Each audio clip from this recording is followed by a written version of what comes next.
नमस्कार साथियों, स्वागत है आपका अपने YouTube channel MS defence study पर।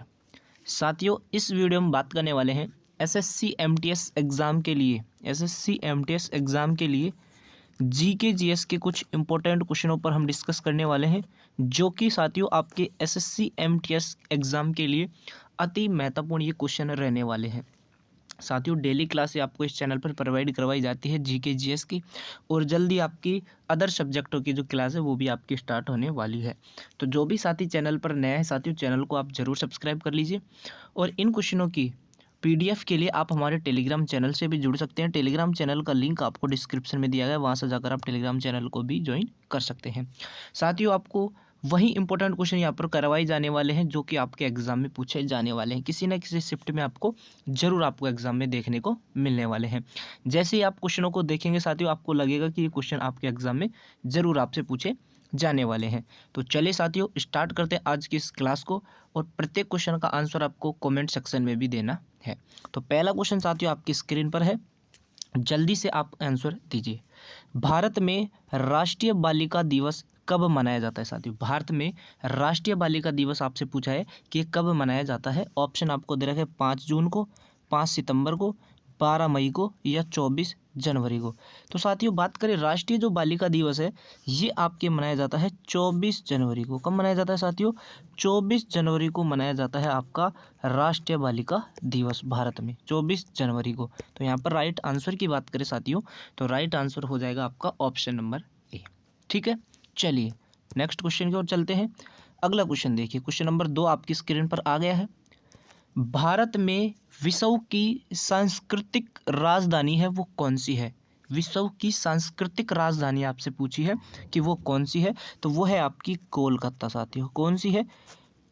कोलकाता है आपकी भारत में विश्व की सांस्कृतिक राजधानी। तो यहाँ पर जो राइट आंसर होगा साथियों, ये आपका हो जाएगा option number A. Option A आपका यहाँ पर करेक्ट आंसर हो जाएगा। अगला देखिए, क्वेश्चन नंबर 3, बांदीपुर राष्ट्रीय उद्यान कहाँ पर स्थित है? क्वेश्चन नंबर 3 साथियों आपकी स्क्रीन पर है, बांदीपुर राष्ट्रीय उद्यान। साथियों, मैं आपको फिर से बता रहा हूँ, वही क्वेश्चन आपको यहाँ पर करवाए जाने वाले हैं जो कि आपके एग्जाम में आपसे पूछे जाने वाले हैं। तो बांदीपुर राष्ट्रीय उद्यान आपसे पूछा है, ऑप्शन दे रखा है केरल, गुजरात, सिक्किम या कर्नाटक। तो साथियों, बात करें बांदीपुर जो राष्ट्रीय उद्यान है, ये आपका स्थित है साथियों कर्नाटक राज्य में। कहाँ पर स्थित है? कर्नाटक में स्थित है साथियों। तो यहाँ पर जो राइट आंसर होगा इस क्वेश्चन का, ये आपका हो जाएगा साथियों ऑप्शन नंबर डी। अगला देखिए, क्वेश्चन नंबर 4 है, लावणी किस राज्य का लोक संगीत है? जो लावणी है, ये आपसे पूछा है कि किस राज्य का क्या है साथियों? लोक संगीत है। तो लावणी की बात करें साथियों, तो ये आपके महाराष्ट्र राज्य का, किसका? महाराष्ट्र राज्य का क्या है? लोक संगीत है आपका लावणी। ठीक है, महाराष्ट्र राज्य का। तो क्वेश्चन नंबर 4 का जो राइट आंसर होगा साथियों, ये आपका हो जाएगा ऑप्शन नंबर ए। ठीक है, चलिए नेक्स्ट क्वेश्चन की ओर बढ़ते हैं। अगला क्वेश्चन देखिए, क्वेश्चन नंबर 5, केरल की नाव दौड़ किस त्योहार की विशेषता है? केरल की जो नाव दौड़ है, ये किस त्योहार की क्या है साथियों? विशेषता है। तो ये आपके साथियों ओणम त्योहार की, किसकी? ओणम त्योहार की क्या है साथियों? विशेषता है। ओणम त्योहार की, ओणम त्योहार की क्या है साथियों? विशेषता है आपकी केरल की नाव दौड़, किसकी? ओणम त्योहार की। तो इस क्वेश्चन का जो राइट आंसर होगा क्वेश्चन नंबर 5 का, वो हो जाएगा साथियों आपका ऑप्शन नंबर सी। अगला देखिए, क्वेश्चन नंबर 6, भारत के राष्ट्रीय गीत के रचयिता कौन है साथियों? भारत का जो राष्ट्रीय गीत है, उसकी जो रचना है वो किसने की थी? उसके जो रचयिता है वो कौन है? तो ये भी आपको सभी को पता होना चाहिए। भारत के राष्ट्रीय गीत को जो रचना की थी, वो की थी आपके बंकिम चंद्र चटर्जी ने। किसने की थी साथियों? बंकिम चंद्र चटर्जी ने की थी भारत के राष्ट्रीय गीत की रचना। तो यहाँ पर जो राइट आंसर होगा, ये आपका हो जाएगा साथियों ऑप्शन नंबर बी। तो छठे नंबर क्वेश्चन का जो राइट आंसर होगा, ये आपका हो जाएगा साथियों ऑप्शन नंबर बी। चलिए अगला क्वेश्चन देखिए, क्वेश्चन नंबर 7, भारतीय कृषि अनुसंधान जो संस्थान है, ये आपके कहाँ पर स्थित है साथियों? भारतीय कृषि अनुसंधान जो संस्थान है, ये आपके कहाँ पर स्थित है? ऑप्शन दे रखे लखनऊ, नई दिल्ली, बेंगलुरु या सूरत। तो साथियों, बात करें भारतीय कृषि जो अनुसंधान जो संस्थान है, ये आपका स्थित है नई दिल्ली में। कहाँ पर स्थित है? नई दिल्ली में है। तो इस क्वेश्चन का जो राइट आंसर होगा, वो हो जाएगा साथियों आपका ऑप्शन नंबर बी। अगला क्वेश्चन देखिए, क्वेश्चन नंबर 8, अंतर्राष्ट्रीय योग दिवस किस दिन मनाया जाता है? अंतर्राष्ट्रीय जो योग दिवस है ये आपके किस दिन मनाया जाता है? तो अंतर्राष्ट्रीय योग दिवस की बात करें साथियों तो ये आपका मनाया जाता है 21 जून को। 21 जून को मनाया जाता है। 21 जून को मनाया जाता है आपका अंतर्राष्ट्रीय योग दिवस। तो ये बात करें साथियों, ऑप्शन की बात करें तो ऑप्शन यहाँ पर क्या हो जाएगा? डी। ऑप्शन डी आपका करेक्ट आंसर होने वाला है साथियों। अंतर्राष्ट्रीय योग दिवस कब मनाया जाता है? आपका 21 जून को मनाया जाता है साथियों। प्रत्येक क्वेश्चन का आंसर आपको कमेंट सेक्शन में देना है। यदि आपको गलत भी देते हैं तो कोई बात नहीं, आगे आपको पता लग जाएगा कि आपको आंसर क्या होने वाला है, सही आंसर। ठीक है, तो एक बार कमेंट सेक्शन में जरूर आंसर दीजिए, जिससे कि आपको पता चलेगी जो आपकी तैयारी है वो कैसी चल रही है। लास्ट में आपको अपना स्कोर भी आपको कमेंट सेक्शन में बताना है। क्वेश्चन नंबर 9 देखिए, भारत में प्रत्येक वर्ष जो संविधान दिवस है ये किस दिन मनाया जाता है? प्रत्येक वर्ष जो संविधान दिवस है ये किस दिन मनाया जाता है, ये आपसे पूछा है। तो 26 नवंबर को साथियों, 26 नवंबर को मनाया जाता है आपका भारत में प्रत्येक वर्ष संविधान दिवस। कब मनाया जाता है साथियों? 26 नवंबर को मनाया जाता है। तो यहाँ पर जो राइट आंसर हो जाएगा इस क्वेश्चन का, ये आपका हो जाएगा ऑप्शन नंबर ए, 26 नवंबर इस क्वेश्चन का राइट आंसर हो जाएगा। अगला देखिए क्वेश्चन नंबर 10, सबसे पुराना वेद खालिस्तान है। सबसे पुराना वेद आपसे पूछा है कि सामवेद है, यजुर्वेद है, अर्थवेद है या ऋग्वेद है। तो सबसे पुराने वेद की यदि हम बात करें साथियों, सबसे पुराना जो वेद है वो है आपका ऋग्वेद। सबसे पुराना वेद कौन सा है? ऋग्वेद है आपका सबसे पुराना वेद। तो क्वेश्चन नंबर 10 का जो राइट आंसर होगा साथियों ये आपका हो जाएगा ऑप्शन नंबर डी। ठीक है, चलिए अगला क्वेश्चन देखिए, क्वेश्चन नंबर 11, धनुर्वेद यजुर्वेद का उपवेद है। जो आपका धनुर्वेद है साथियों ये आपके क्या है? यजुर्वेद का उपवेद है। तो ये भी आपको याद रखना है। इसका जो संबंध है वो निम्न में से किससे है? इसका संबंध आपसे पूछा है, चिकित्सा से है, वास्तुकला से है, कला एवं संगीत से है या युद्ध कौशल से है। तो धनुर्वेदी की बात करें साथियों तो इसका जो संबंध है वो है आपके युद्ध कौशल से। किससे साथियों? युद्ध कौशल से है आपका धनुर्वेद का संबंध। तो राइट आंसर क्या हो जाएगा इस क्वेश्चन का? Option number D. तो क्वेश्चन नंबर 11 का राइट आंसर क्या हो जाएगा साथियों? Option number D. अगला देखिए क्वेश्चन नंबर 12 है, कौटिल्य का अर्थशास्त्र हमें खालिस्तान की प्रशासन के बारे में जानकारी देता है। कौटिल्य का जो अर्थशास्त्र है साथियों वो हमें खालिस्तान प्रशासन के बारे में जानकारी देता है। गुप्त के बारे में देता है, मौर्य के बारे में देता है, प्रतिहार के बारे में देता है, राष्ट्रकूट के बारे में देता है। तो कौटिल्य का जो अर्थशास्त्र है साथियों वो हमें क्या करता है? मौर्य प्रशासन के बारे में जानकारी देता है। किसके? तो यहाँ खालिस्तान में क्या आ जाएगा साथियों? मौर्य प्रशासन के बारे में क्या देता है? हमें जानकारी देता है। तो राइट आंसर क्या हो जाएगा इस क्वेश्चन का? ऑप्शन नंबर बी आपका करेक्ट आंसर यहाँ पर होने वाला है। अगला क्वेश्चन देखिए, क्वेश्चन नंबर 13 है, मौर्य साम्राज्य की स्थापना किसने की थी साथियों? मौर्य साम्राज्य की जो स्थापना है वो किसने की थी? ऑप्शन दे रखा है, अशोक, बिंबिसार, चंद्रगुप्त मौर्य या अजातशत्रु। तो मौर्य साम्राज्य की बात करें, मौर्य साम्राज्य की जो स्थापना की थी ये आपकी की थी साथियों चंद्रगुप्त मौर्य ने। किसने की थी?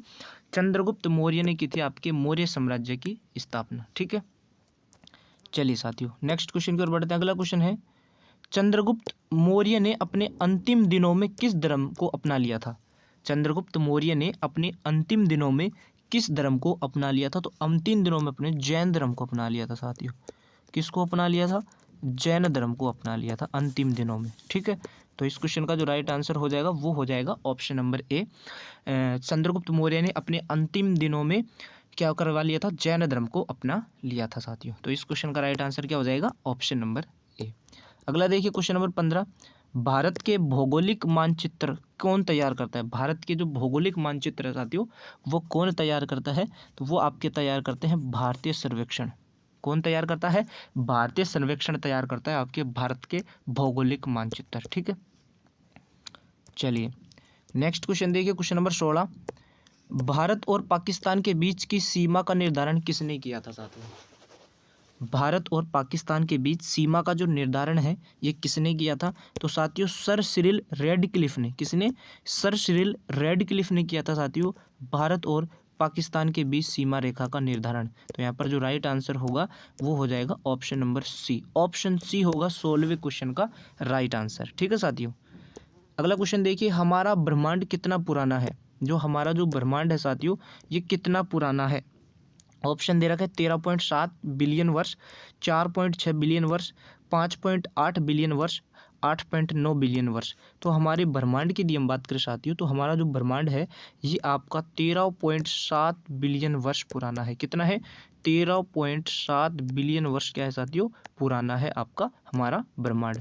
तो 17वें नंबर क्वेश्चन का जो राइट आंसर होगा ये होगा आपका ऑप्शन नंबर ए।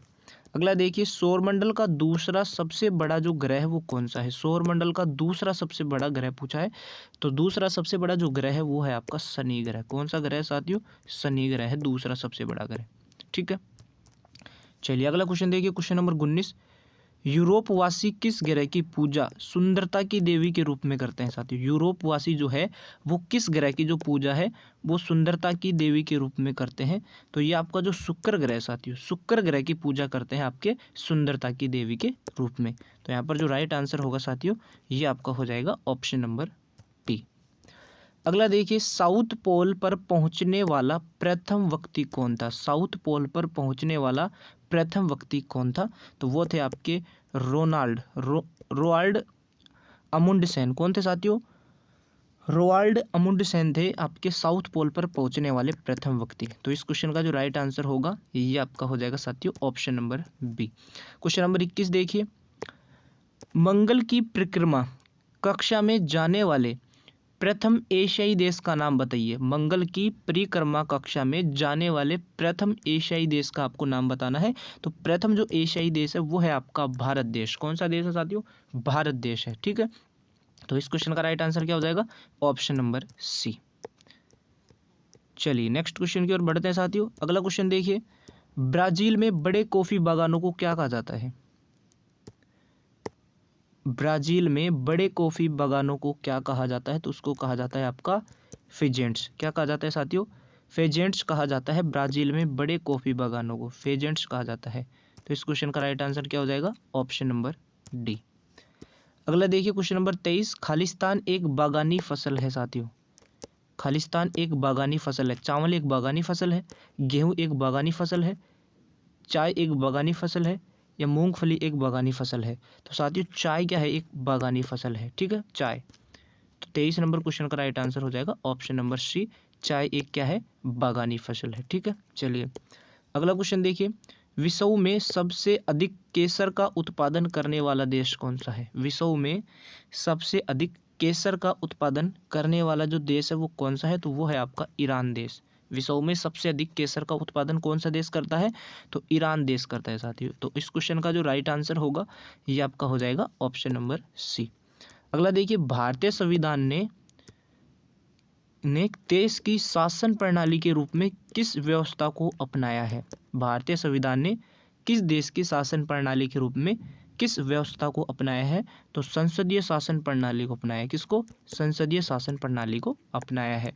तो 25वें क्वेश्चन का जो राइट आंसर हो जाएगा वो होगा आपका ऑप्शन नंबर ए। तो ये थे साथियों आज के कुछ इंपॉर्टेंट सवाल। तो वीडियो को ज़्यादा से ज़्यादा शेयर करें और जो भी साथी चैनल पर नए हैं साथियों, चैनल को आप ज़रूर सब्सक्राइब करें। तो मिलते हैं साथियों नेक्स्ट वीडियो में। जब तक के लिए साथियों जय हिंद, धन्यवाद।